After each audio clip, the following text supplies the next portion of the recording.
In this video, we'll start talking about financial ratios in general, why we use them, how we use them, and then we'll actually jump into some financial analysis of a company.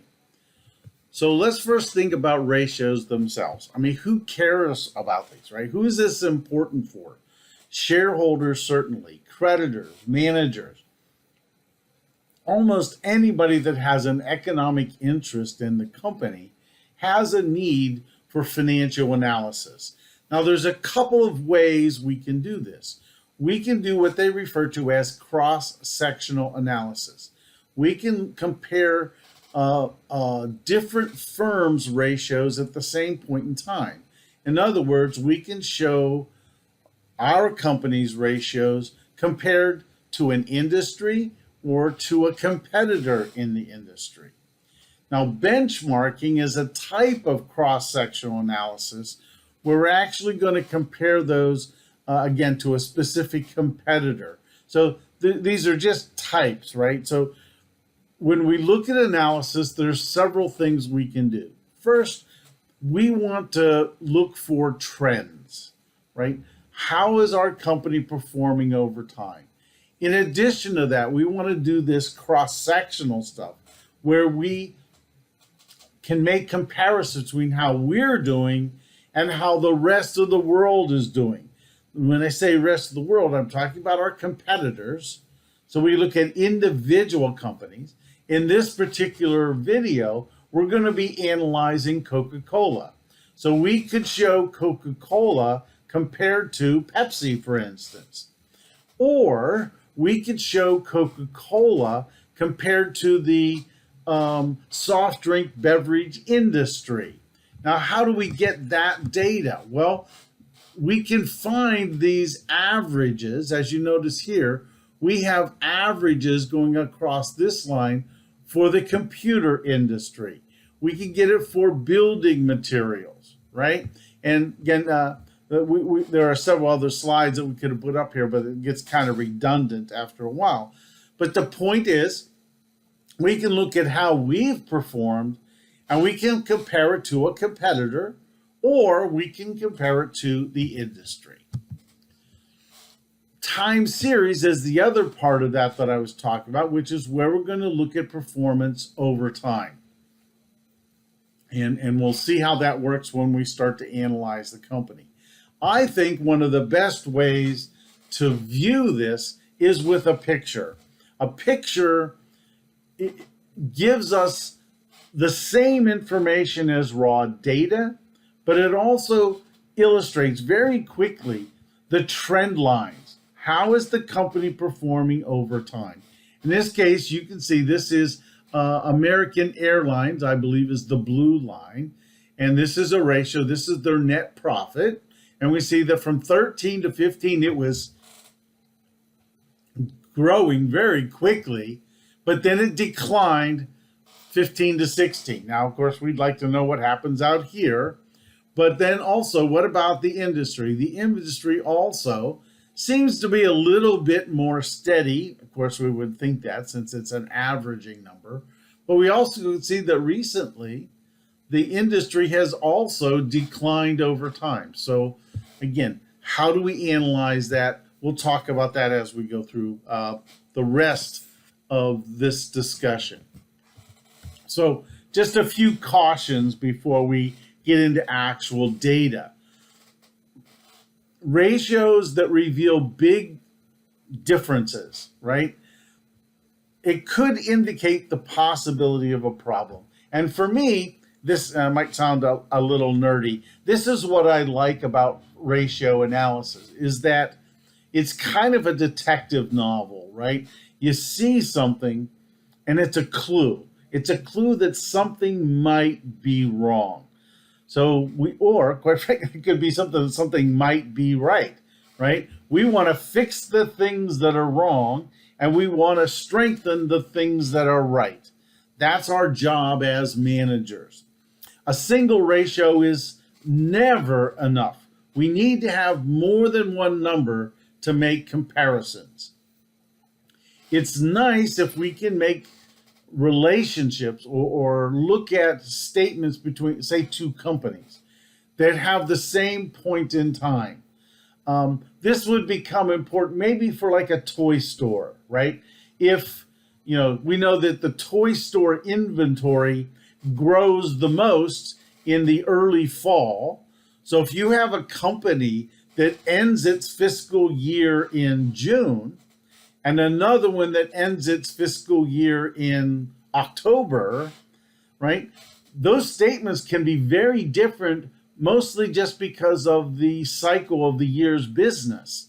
So we would like them to have the same point in time.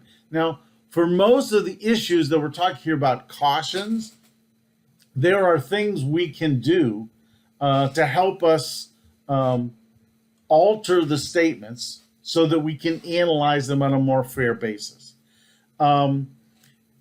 Obviously, we want to look at financial statements that are audited. We want to make sure that they're developed the same way. Is the accounting methodology the same? The place where this is most important is with inventory, and there are ways we can adjust it. And of course, inflation is always a problem, right? Especially with our current economic times, inflation is distorting it's not distorting the statements themselves, but the numbers that come out because of the extreme increases in costs. When we want to compare it to last year and the year before and the year before, it's going to become a little bit muddy, that relationship, because of the rapidly increasing prices. So here we go. We're going to talk about 5 different categories of ratios. And just as a sidebar, I think if you understand financial statements, not how they're necessarily created, but you just look at the statement, you can explain what it's telling us. And if you understand these ratios, I think that is a skill that companies would love to have in their employees. So this is an introduction to financial statement analysis.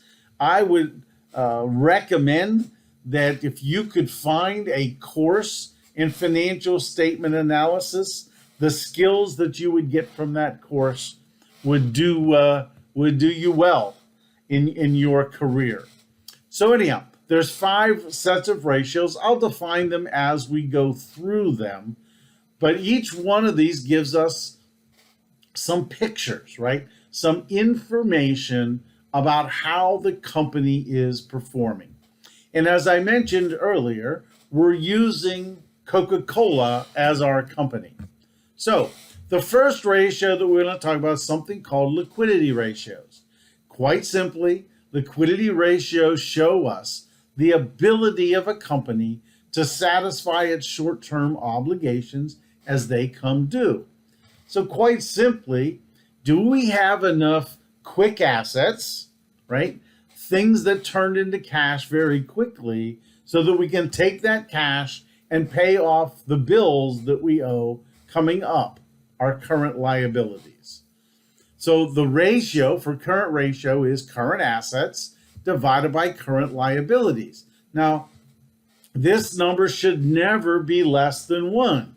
If you think about that, if current assets represents cash and you divide that by bills, if the number is less than 1, it means on the face of the statements, you don't have enough cash right now today to pay off the bills that are going to be owed. Now, this doesn't mean the company goes bankrupt. It just shows some riskiness. What we typically say, if it's less than 1, we sometimes use the phrase technical insolvency. It's not insolvent, but they could have issues.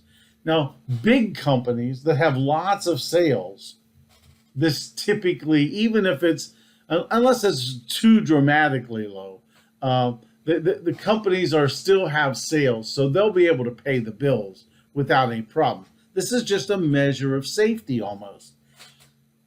The quick ratio, or the acid test ratio, the current liabilities, I'm sorry, this is incorrect. This is inventory. Sorry, that's inventory. divided by current liabilities. By the way, this is not my slide. This is their slide. I just didn't catch that. This is current assets minus inventory divided by current liabilities. Again, this is, again, a measure of liquidity, right? Ability to pay, but we've taken out the assets that are the hardest to turn into cash, which is inventory. Now, the difference between these two, the current ratio and the quick ratio, reflects the size of inventory. For instance, if you think about a grocery store where the biggest asset they have is inventory, if you subtract inventory out of their current assets, the quick ratio drops dramatically. Not surprisingly, that it would be down around 0.2, 0.3. But what about an accounting firm? They have no inventory. So their current ratio and quick ratio are going to be very, very similar. So let's look then at the actual numbers we have. And I've added another one here. It's called the cash ratio. And this cash ratio, it's not strictly this, but the way I kind of look at it, it looks, how much money do you have in your checkbook to pay off your current bills? Now, nobody is going to have enough cash in their checking account to pay off all their current bills because that cash is not earning any money, right? So they want to invest that in other assets that actually have a return. But as you look here, we see in Excel, you can create these graphs, and I've included both the graph itself and the table. So you can kind of see, it's a little hard to see trends here. The picture's much easier to see. So we can see that the ratios move kind of in the same way. In 2019, for some reason, there was a drop in liquidity, right? So it dropped below 1. So as a manager this year, that would be something I would be very concerned about. What caused this to happen in 2019? And of course, that investigation can help us fix things. Let's assume they found the thing, and guess what happened? Now liquidity jumps way up. Now, I don't know why that happened, right? But it would be great information, especially for management to know, to understand what caused this thing.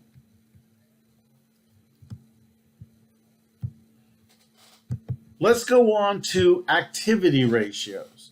Now, an activity ratio looks at the speed with which various accounts are converted into sales or cash, right? So these can either be short-term or long-term, but we're essentially looking at, I think another word that they sometimes use for this is they use the word efficiently. How efficiently is management using the assets that it's purchased to either create sales or cash? So let's work our way through. These are short-term activity ratios. Inventory turnover talks about the cost of goods sold divided by inventory. Now, that's a great ratio. It's kind of hard to explain, though. I prefer what's referred to as the average age of inventory. Sometimes this is called DCI, Days Cover Inventory. So essentially, it's the average number of days that inventory is on the shelf. So you just take that turnover ratio divided by 365. So again, this is a great number. If you're in the retail industry, you want to know how long things are sitting on the shelf. The longer they sit on the shelf, the slower the sales are, which means cash flows are also slower. The average collection period, again, just accounts receivable divided by the average sales per day. But we can also use another number here. We can use what's referred to as DSO. And these are the numbers that we'll show graphically. DSO talks about the average amount of time needed to collect your accounts receivable. How long does it take our customers to pay us when they buy on credit? And finally, the last one is the average payment period. Again, we can look at this. This talks about how long it takes us to pay our bills, because that's accounts payable. And again, DPO is days payable outstanding. This just reflects the amount of time that we need to pay our accounts payable. So let's see how this works. And here are formulas that you can see. But here are the ratios. Here are the first two: days sales outstanding and days carry inventory. And if you look, we see that the average number here for sales, right, accounts receivable, right, is around the 35 to 33 range. So on average, it takes about 35 days for people to pay us back. And we can see that over the near term, it's been declining. So that's good. It means people are paying us and they're paying us back quicker. As soon as they pay us, we can use that money for other things. Inventory. How long does inventory sit on the shelf? And again, as you look, it's roughly in the mid 30 range. So on average, our inventory sits on the shelf around 30 to 35 days. So this talks about efficiency, right? Would we like these numbers to be lower? Sure, we would. Can we do things to get that done? Well, again, that's something management talks about, right? Is it worth the extra effort to get this to go days carry inventory? If we could get that down to 25, would that be good? It means we have more sales turning over our inventory quicker, but it also implies we have less inventory. What if we run out of inventory? Now we can't make soda, right? So again, these ratios are very, very important. The other ratio that we had is that days payables outstanding ratio. And what you can see here is something a little strange for Coca-Cola. It is increasing at a pretty good pace.